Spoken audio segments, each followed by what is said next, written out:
Welcome back. We will go for question number 9 in your notes.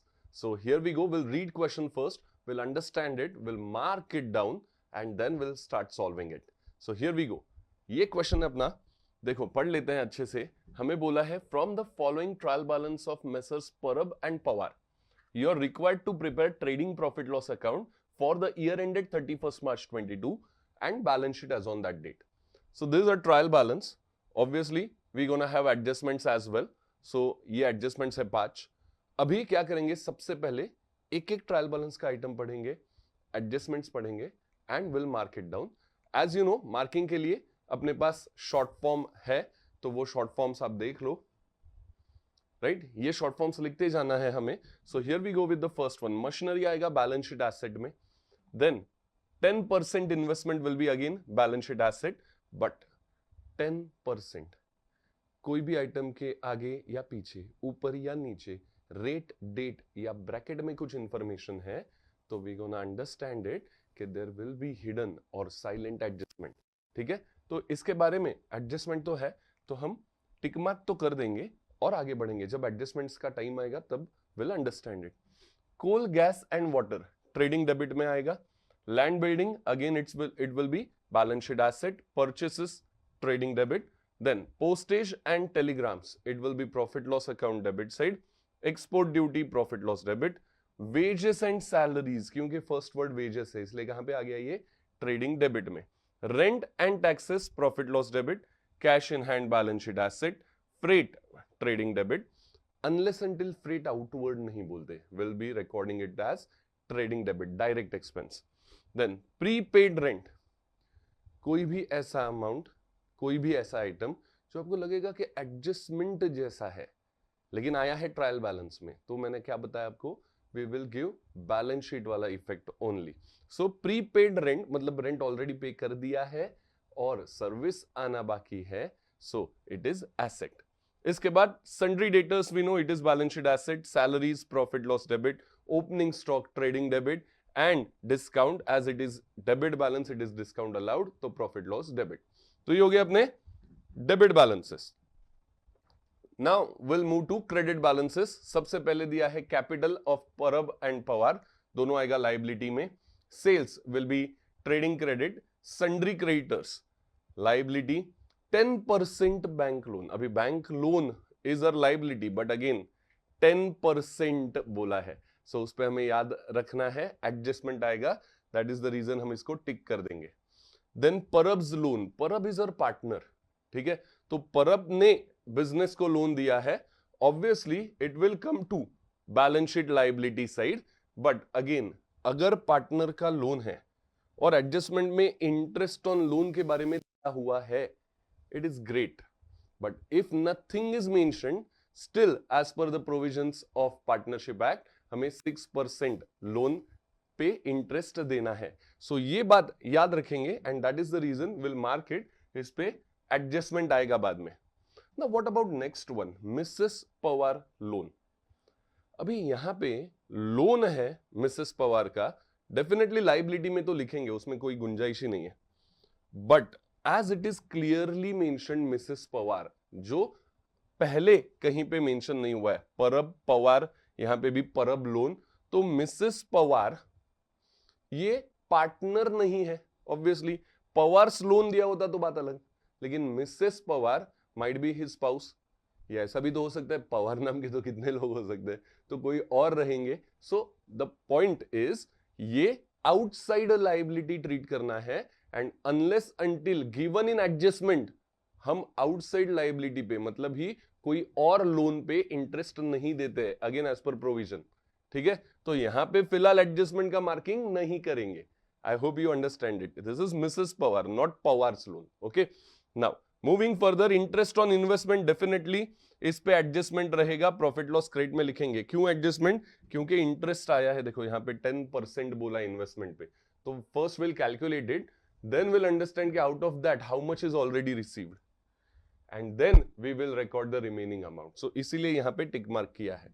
Now moving further, जो regular adjustments है वो भी देख लेते हैं. So the first adjustment is closing stock. अभी क्लोजिंग स्टॉक का तो आपको इफेक्ट पता है, in 90%, I can say 95% of the questions closing stock पूछते हैं. So closing stock, it will be obviously trading credit and balance sheet asset. Goods distributed as free sample, goods free में distribute किया, goods going out of business, reason may be whatever. आप पहले लिखोगे trading credit में in your 12th standard, ठीक है. Purchase से minus भी होता है लेकिन हमें ट्रेडिंग क्रेडिट में लिखना है. So trading account credit side, and दूसरा ये एडवर्टीजमेंट है इसलिए profit loss debit side. Then outstanding salaries, salaries current year का है, अभी पे नहीं किया है, ठीक है, पेएबल है. सो करंट ईयर का है इसलिए करंट ईयर के सैलरीज में तो ऐड कर देंगे, और दूसरा पेएबल है इसलिए बैलेंस शीट लायबिलिटी में लिखेंगे. Okay, moving further. Provide reserve for doubtful debt at 5% on sundry debtors. So reserve for doubtful debt का भी अभी हमें पता है इफेक्ट, less from debtors, और दूसरा it will be recorded in profit loss debit. अपने ऑनो वाले फॉर्मेट में देखेंगे क्या क्या दिया है हमें लिख के, अगर उसमें बाकी भी अमाउंट्स है तो लिखेंगे, उसके साथ ये भी लिख देंगे, नहीं है तो सिर्फ ये लिखेंगे, ठीक है. इट इज नॉट कंपल्सरी कि हर बार आप वो पूरा फॉर्मेट चारों अमाउंट का के लिए वर्डिंग्स लिखो, ठीक है. सो बाद में देखते हैं. Now depreciate machinery at 5%. So obviously depreciation is reduction in value of fixed asset, तो एसेट का वैल्यू कम होगा, पहला इफेक्ट आएगा. लेस फ्रॉम मशीनरी, मशीनरी पे इसलिए टिक मार्क आ गया तुरंत, और दूसरा प्रॉफिट लॉस डेबिट. चलो, तो हमने एडजस्टमेंट्स डिस्कस कर लिया है. Will move to the solution. Solution के लिए हमें क्या क्या लगने वाला है वो एक बार देख लो और फॉर्मेट बना भी लो. अगर आपके पास फॉर्मेट रेडी है, वेल एंड गुड, नहीं है तो पॉज करो वीडियो, फॉर्मेट बनाओ और हम साथ में सॉल्व करेंगे फिर उसको, राइट. ये देखो, ट्रेडिंग अकाउंट करना पड़ेगा, उसके बाद ऑब्वियसली बैलेंस शीट और प्रॉफिट लॉस अकाउंट भी करना पड़ेगा. ये फॉर्मेट में थोड़ा सा सेंटी हो गया है. प्रॉफिट लॉस अकाउंट पहले बना लो, फिर आप बैलेंस शीट बनाओ. Many times people definitely prepare trading P&L account combine, तो कोई प्रॉब्लम नहीं है, और फिर आप बैलेंस शीट बना सकते हो. नाउ मूविंग फर्दर, पहला एडजस्टमेंट्स करेंगे, बाद में ट्रायल बैलेंस पे जाएंगे. So first adjustment, closing stock. We know it should be recorded in trading account credit side. So by closing stock amount है 80,000, और फिर लिखेंगे बैलेंस शीट एसेट में. सो बैलेंस शीट एसेट में हम क्लोजिंग स्टॉक वापस सेम अमाउंट ही लिखने वाले हैं, 80,000. Okay, moving further to next adjustment. Next adjustment क्या है? Goods distributed as free samples worth 4,000. So goods going out again, पहला इफेक्ट आएगा trading account credit side. So here we go again, trading account on credit side will write by goods distributed as free sample, amount है 4,000. और दूसरा effect आएगा profit loss account debit side as advertisement. ये क्या है? तो advertisement कर रहे हैं हम अपने प्रोडक्ट का. सो प्रॉफिट लॉस डेबिट में लिखेंगे टू एडवर्टीजमेंट, अमाउंट है 4,000. Now next adjustment, outstanding salaries 1,000. Outstanding salary अगर 1,000 है तो पहले सैलरी जो ट्रायल बैलेंस में है वो लिख लेते हैं और फिर उसमें ये ऐड करेंगे. सो ट्रायल बैलेंस का सैलरी है 5,000, लिख देते हैं यहां पे to salaries, inner column 5,000, add outstanding 1,000. So outer column में 6,000. सेकेंड इफेक्ट कहां आएगा? Payable. Anything payable is your liability. So liability side में इसका सेकेंड इफेक्ट आएगा बैलेंस शीट के. हम यहां पे लिखेंगे outstanding salaries, amount is 1,000. Moving further, next adjustment. Sir रुको ना जरा, बीच में लिख के नहीं हो रहा है, कितने फास्ट जा रहे हो? अरे आपके पास पॉज का बटन है ना, तो अगर नहीं लिखे हो रहा है तो पॉज करो, ठीक है, कोई प्रॉब्लम नहीं है. Provide reserve for doubtful debt at 5% on sundry debtors. So again इसके लिए पहले क्या करना पड़ेगा? तो एसेट में डेटर्स तो लिख लेंगे, फिर उसमें से रिजर्व माइनस करेंगे. सो सन्ड्री डेटर्स का अमाउंट देखो यहां पे, सन्ड्री डेटर्स इज 98,000, वो लिखेंगे पहले, और फिर उसमें से जो भी 5% आरडीडी बोला है विच इज 4,900 माइनस करेंगे. Outer column would be 93,100. चलो, इसका सेकेंड इफेक्ट देना है प्रॉफिट लॉस अकाउंट डेबिट पे. हमने पूरा ट्रायल बैलेंस पढ़ा है, हमने पूरा एडजस्टमेंट्स पढ़ लिया है. आपको कहीं पे भी न्यू आरडीडी छोड़ के ना बैड डेट्स पता है, ना यहां पे कोई बैड डेट्स एक्स्ट्रा दिया है, मतलब ओल्ड बैड डेट्स भी नहीं है, न्यू बैड डेट्स भी नहीं है, ओल्ड आरडीडी भी नहीं है. सो ऐसे वक्त क्या करेंगे? Directly will write to new RDD, amount 4,900. Sir मुझे ना पूरा फॉर्मेट लिखने में मजा आता है. सर आप लिखो ना, कौन ना बोला, लेकिन उसको आपको मार्क्स उतना ही मिलने वाला है जितना इसको मिलेगा, है ना. आप लिखो to old bad debts dash, add new bad debts dash, add new RDD 4,900. Total वापस लो, इनर में 4900 माइनस ओल्ड आरडीडी डैश, वापस आउटर में लो 4000। लिखो लिखो बिंदास, जिनको लिखने का शौक है लिखते रहो, कोई प्रॉब्लम नहीं है, ठीक है। Directly you can write, but okay moving further, depreciate machinery at 5%। सो पहले तो मशीनरी का अमाउंट देखते हैं, वो हमें लिखना पड़ेगा in asset side. So machinery देखो यहाँ पे 1,82,000 है, पहले वो लिख लेते हैं एसेट साइड पे। उसके बाद लेस डिप्रिसिएशन 5%, सो 9,100 अमाउंट आ गया, माइनस करके आउटर में 172,900। लेकिन इसका सेकेंड इफेक्ट देना है प्रॉफिट लॉस अकाउंट डेबिट में, तो वहां पे भी लिखते हैं टू डिप्रिसिएशन ऑन मशीनरी। ये देखो डिप्रिसिएशन ऑन मशीनरी अमाउंट है 9,100। मूविंग फर्दर, अभी ये 5 जो बेसिक एडजस्टमेंट्स दिया था हमें वो हमने कर लिया, लेकिन there are certain silent adjustments also जो हमने क्वेश्चन पढ़ते वक्त मार्क करके रखा था। So here we go, 10% investment. अभी what does this 10% says? It is interest rate, बराबर इन्वेस्टमेंट पे इतना इंटरेस्ट मिलने वाला है। So let us calculate that first, और फिर हम पोस्टिंग भी करेंगे। ये देखो इंटरेस्ट ऑन इन्वेस्टमेंट हमें 5,000 मिल चुका है। If it is in trial balance it is already received. So here we go, let us try to understand something. ये देखो यहाँ पे हमने लिख दिया by interest on investment, whatever amount was given in trial balance वो यहाँ पे लिखा है 5,000। Now will have a working of it. So 10% investment है, डेट ऑफ इन्वेस्टमेंट हमें नहीं दिया है, तो वी आर अज्यूमिंग कि वो स्टार्ट डे से लेकर एंड डे तक, मतलब थ्रू आउट ईयर था। सो पूरे साल का इंटरेस्ट कैलकुलेट करेंगे 10% on the amount 1 lakh, so that would be 10,000। उसमें से ये आउटस्टैंडिंग इंटरेस्ट, मतलब टोटल इंटरेस्ट है, sorry not outstanding, total interest है 10,000, उसमें से 5,000 इज ऑलरेडी रिसीव्ड, जो हमने लिख दिया यहां पे। सो लेट्स रिसीव्ड 5,000, तो आउटस्टैंडिंग कितना बचा? तो 5,000 ही बचा, बराबर। आउटस्टैंडिंग फॉर करंट ईयर अभी भी 5,000 मिलना बाकी है, 5 मिल चुका है। सो इसका इफेक्ट क्या आएगा आउटस्टैंडिंग इंटरेस्ट का? तो पहली बात तो ये इंटरेस्ट जो है उसमें ऐड कर देंगे, क्योंकि करंट ईयर का ही इनकम है, तो टोटल इनकम 10,000 हमने लिखना चाहिए to get true and fair value of profit और लॉस, तो उसमें ऐड करेंगे। और फिर हम लिखेंगे वो एसेट साइड में, बिकॉज इट इज रिसीवेबल, हम इन्वेस्टमेंट में ही ऐड कर देंगे उसको। सो यहां पे ऐड किया आउटस्टैंडिंग इंटरेस्ट 5,000, टोटल आ गया 10,000। Then will move to asset side. Asset में भी first will record 10% investment, the value of it is 1 lakh rupees, और फिर उसमें आउटस्टैंडिंग अमाउंट ऐड कर देंगे इंटरेस्ट का 5,000, तो आउटर कॉलम में आएगा 1,05,000। So mind you, interest outstanding on investment is profit loss credit and balance sheet asset. Moving further, और एक है साइलेंट एडजस्टमेंट, क्या? इट इज अबाउट लोन, ठीक है। सो लोन के बारे में भी हम जान लेते हैं। 10% bank loan 50,000, obviously bank loan पे हमें इंटरेस्ट देना पड़ेगा, इन्वेस्टमेंट पे हमें इंटरेस्ट मिलता है, बैंक लोन पे वी शुड पे इट। सो इसलिए profit loss account debit side पे हमें वो लिखना है, बट वर्किंग करने के बाद। So 10% bank loan, again date is not mention, इसलिए फुल ईयर का इंटरेस्ट हम कैलकुलेट कर लेंगे।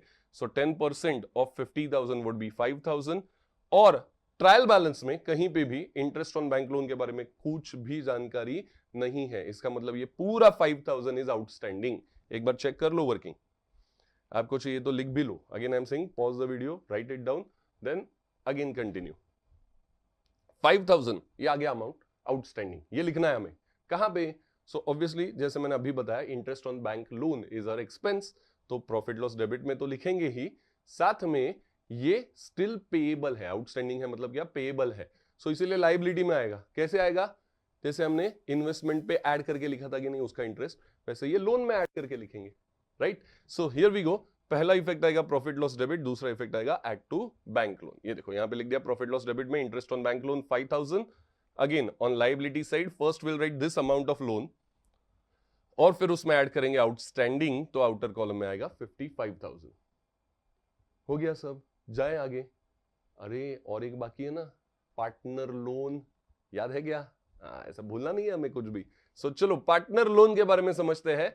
एडजस्टमेंट हमने पढ़ लिया, कुछ भी मेंशन नहीं किया एडजस्टमेंट में। So as per the provision हमें क्या करना चाहिए?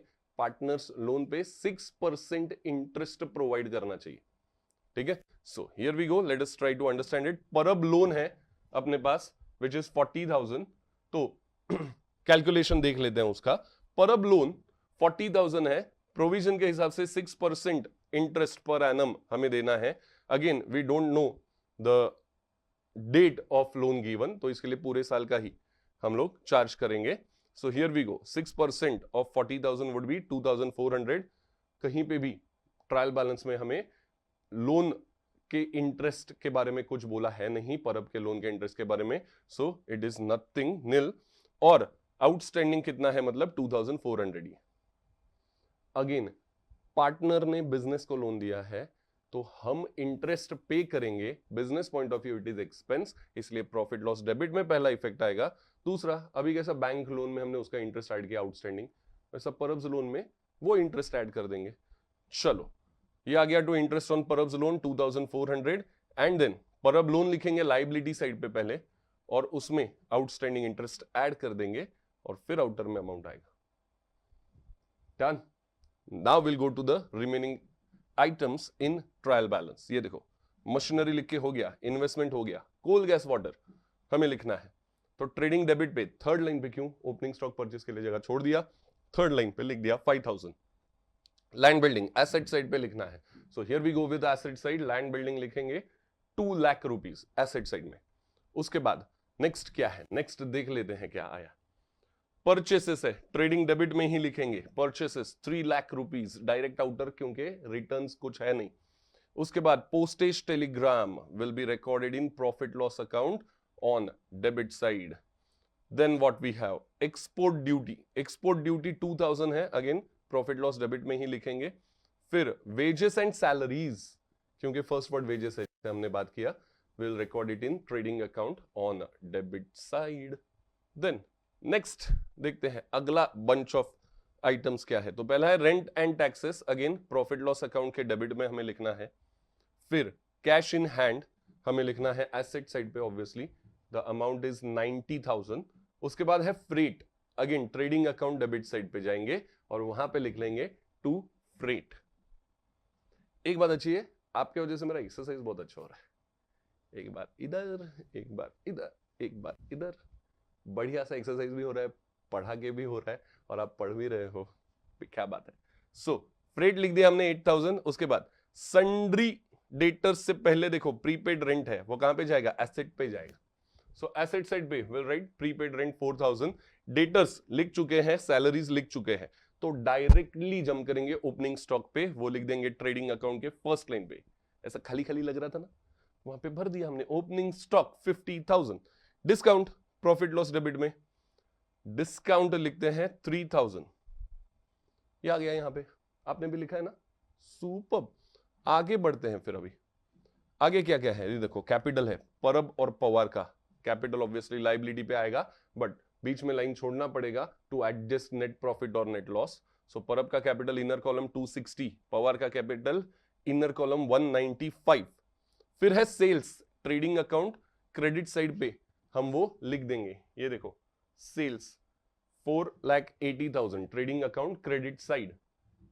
इसके बाद क्रेडिटर्स लिखना है लाइबिलिटी साइड पे, क्रेडिटर्स बाकी है, लाइबिलिटी साइड पे दैट विल रिकॉर्ड 60,000। फिर बैंक लोन लिख दिया है, परब्स लोन लिख दिया है, Mrs Pawar loan it is a normal regular outside liability, हमने किसी और से लोन लिया है, इंटरेस्ट के बारे में कुछ नहीं बोला इसलिए हमने उसको इग्नोर किया, खाली लोन का अमाउंट लिख देंगे लाइबिलिटी साइड में as we have to repay it. So Mrs Pawar loan amount आ गया 8,000। फिर है इंटरेस्ट ऑन इन्वेस्टमेंट जो हमने कर दिया है, सब काम हमने किया लिखने का। अभी आप क्या करोगे, तो ऑब्वियसली टैली करने का कोशिश करोगे बैलेंस शीट। उसमें पहला स्टेप क्या है, टू गेट ग्रॉस प्रॉफिट और gross loss.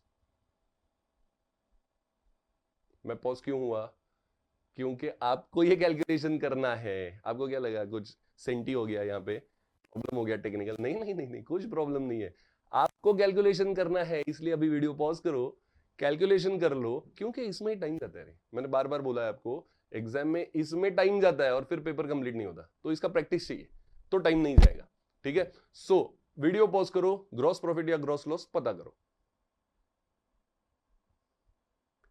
Okay, I hope आपका ग्रॉस प्रॉफिट या ग्रॉस लॉस आ चुका है। तो मैं भी कैलकुलेट कर लूं यहाँ पे। सो क्रेडिट साइड का total of your trading account is 5,64,000, लिख दिया हमने डेबिट साइड पे भी। और ये टोटल में से हमने ये डेबिट साइड का टोटल अगर माइनस किया तो फिर हमें समझेगा कि अमाउंट आ रहा है 1,61,000 which is gross profit. Correct. ये ग्रॉस प्रॉफिट हमें कहां पे ट्रांसफर करना है, तो profit loss account credit side पे, अपोजिट साइड पे। तो ये गए हम प्रॉफिट लॉस अकाउंट में, डाल दिया यहां पे gross profit 1,61,000। Now you people are smart. अभी मैंने पॉज क्यों लिया, आपको पता चल गया तो आपने टोटल किया ना। नहीं किया है तो वापस वीडियो पॉज करके पहले टोटल करो, बैलेंस निकालो, फिर आगे बढ़ते हैं। ओके, आई होप आप सबने टोटल कर लिया है। सो मैं भी कर लेता हूं। क्रेडिट साइड का टोटल प्रॉफिट लॉस का आ रहा है 1,71,000, वही लिखेंगे डेबिट साइड में टोटल 1,71,000, उसमें से ये पूरा टोटल करके माइनस करेंगे। कुछ लोग क्या करते पता है, 11th में हो चुका है लेकिन फिर भी उनको कॉन्सेप्ट क्लैरिटी नहीं है इतना, तो वो क्या करते हैं, इधर ये बराबर लिखते हैं और टोटल इधर एज अ बैलेंस लिख देते हैं। अरे टोटल कैसे लिखोगे, बैलेंस बोल ही रहे ना हम, तो बैलेंस क्या, ये दिस माइनस इसका टोटल, ये टोटल नहीं लिखना है एज अ बैलेंस। ओके, हाँ ऐसे है कुछ लोग सच में, तो आप नहीं हो उनमें से, मुझे पता है। तो आपने करेक्ट बैलेंस निकाला है which is called as net profit which is 1,23,600। अभी क्या करना है इसका, तो डिवाइड करना है, वो भी कर दिया आपने, क्या बात है, वेरी गुड। सो ये 1,23,600 को परब और पवार में डिवाइड करेंगे इक्वली। अगर रेशो दिया है तो सेम रेशो में डिवाइड करना है, नहीं दिया है तो इक्वली डिवाइड करना है। सो 61,800 ये अमाउंट आ गया। This is important for us क्योंकि ये हमें कैपिटल में ऐड करना है। सो कैपिटल में जाते हैं लाइबिलिटी साइड पे और परब के कैपिटल में will add net profit, total फिर आउटर में आएगा। पवार के कैपिटल में will add net profit, total आएगा आउटर में। हो गया टोटल हो गया है आपका। आई एम वेरी श्योर अभी पॉज करो ये बोलने का नौबत नहीं आया है, तो मैंने जैसे ही थोड़ा सा बंद किया मेरा बोलना, आपने पॉज करके टोटल ले लिया है। I am very sure. So ये टोटल मैच होना चाहिए। जैसे मैं बता रहा था आपको बार बार कि लाइबिलिटी साइड में कभी कभार क्या होता है, टोटल लेने में इजी जाता है, कुछ कम अमाउंट रहता है कभी कभी, तो हम लाइबिलिटी का टोटल लेते हैं और वही एसेट में छाप देते हैं। आना तो वही है, लेकिन आप टू बी श्योर दोनों साइड का अलग अलग टोटल करके देखो। अगर नहीं आया तो इतना तो समझेगा कि बाबा कुछ तो गड़बड़ किया मैंने कैलकुलेशन में या एडजस्टमेंट का इफेक्ट देते वक्त। तो जब टाइम मिलेगा तब वापस उस पर फोकस कर पाएंगे। ठीक है, मैं नहीं बोल रहा हूं कि तुरंत उधर के उधर, क्योंकि उसमें एक ही क्वेश्चन में ज्यादा टाइम जाएगा तो फिर तकलीफ है वहां पे भी। तो आप शायद इसको ऐसे ही रख सकते हो, आगे बढ़ सकते हो, और फिर जब टाइम आएगा वापस आपको लास्ट का 10 मिनट्स 15 मिनट्स, वहां पे वापस एक बार क्रॉस चेक कर सकते हो। इसीलिए मैं बता रहा हूं कि अलग अलग टोटल करके देखो हमेशा। सो अभी के लिए दो हमने एसेट और लाइबिलिटी का टोटल किया और वो दोनों साइड का आ रहा है 7,45,000 और यहां पे खत्म होता है अपना क्वेश्चन नंबर 9।